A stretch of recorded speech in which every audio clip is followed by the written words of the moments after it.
አሁን አንዳንድ ቪዲዮዎች ሳይ ስለ እንትና ገብረ ዮሐንስ ስለ ዘማሪው ምናምን ነገር አክቹአሊ ከዚህ በፊትም ቻሌንጅ እንደተጀመረለት ምናምን ሰምቻለሁ። ግን አንድ ቪዲዮ ላይ አየውኝና ስለ ህይወት ታሪኩ ማለት ነው በጣም በቃ በጣም ደስ የሚል ታሪክ ነው ያለው።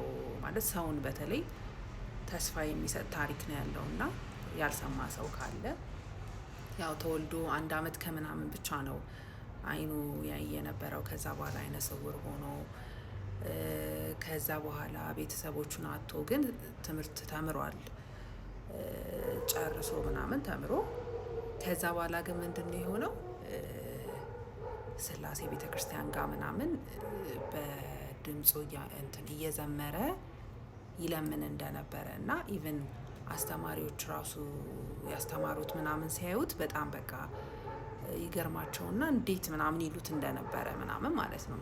ከዛ በኋላ ግን እግዚአብሔር ረድቶት ያው መዝሙር ዘመረ ምናምን ታዋቂ ሆነ ምናምን ነገር። ከዛ በኋላ ግን እውቅናው ያው ለዓለማዊ ነገር ብዙም እንግዲህ እንትን አላለውም አይ ቲንክ መሰለኝ። እና ቤተሰብም እንዳለው ሚስት እንዳለው ደስ ነው ያለኝ በጣም በእውነት ልጆች ምናምን እንደወለደ እና ላስት ታይም ይሄ ቻሌንጁ ሲጀመርለት ደግሞ አንድ ልጅ እንደው አይተው እሷ እንዲያውም ስታወራ ከሰማሁት ምንድነው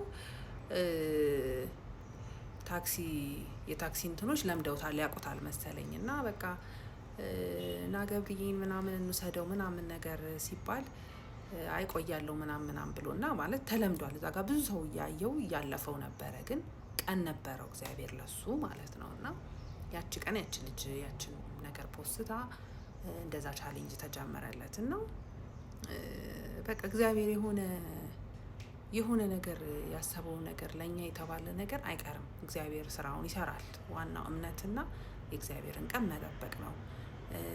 አንዳንዴ ደግሞ ፈልገናቸው እግዚአብሔር ካልፈቀደም የማይሆኑ ነገሮችም ደግሞ በጸጋ መቀበል ነው። እና ፋይናሊ እሱን አንድ ልጅ ሲጠይቀው እንዴት ነው ይሄ ቻሌንጅ ተጀመረ ለአዶናይን ምናምን ታውቀዋለህ ወይ እንዲህ ምናምን ብሎ ሲጠይቀው ግን አሁን ሌላ ሰው ምናምን እኔም በሆን ወይ ምናምን ወይ አዶናይ በቃ እንዲያርጎልኝ ምናምን እንላለን። ግን የሱ መልስ በቃ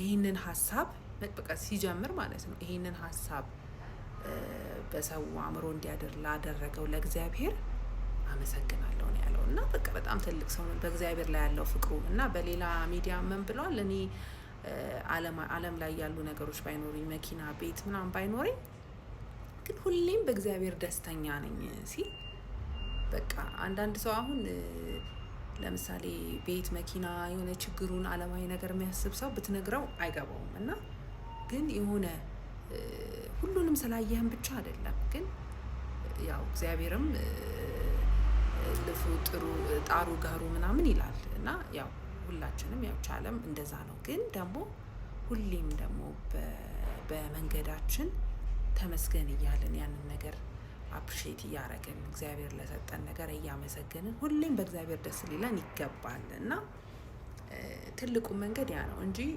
ለምሳሌ አንድ ሰው በእግሩ ሄድ ከሆነ መኪና ሲያገኝ ይደሰታል።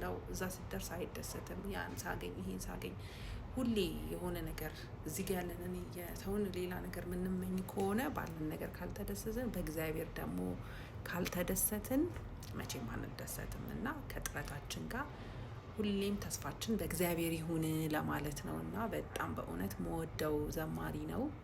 እግዚአብሔር ከዚህ በላይም ደግሞ ያርግለት። በጣም ደስ ይላል ነገሩ ተሳክቶ ደግሞ ተሰጠው ተብሎ ቤትም መኪናም ተብሏል። ያ ተደርጎ ማየት በጣም ደስ ይላል። እና እቺን ለማለት ነው። ሆፕፉል ሁኑ። እግዚአብሔር ደግሞ ሁሉን ነገር ለሁሉም ጊዜ አለው ለማለት ነው። መልካም ጾም ይሁንላችሁ።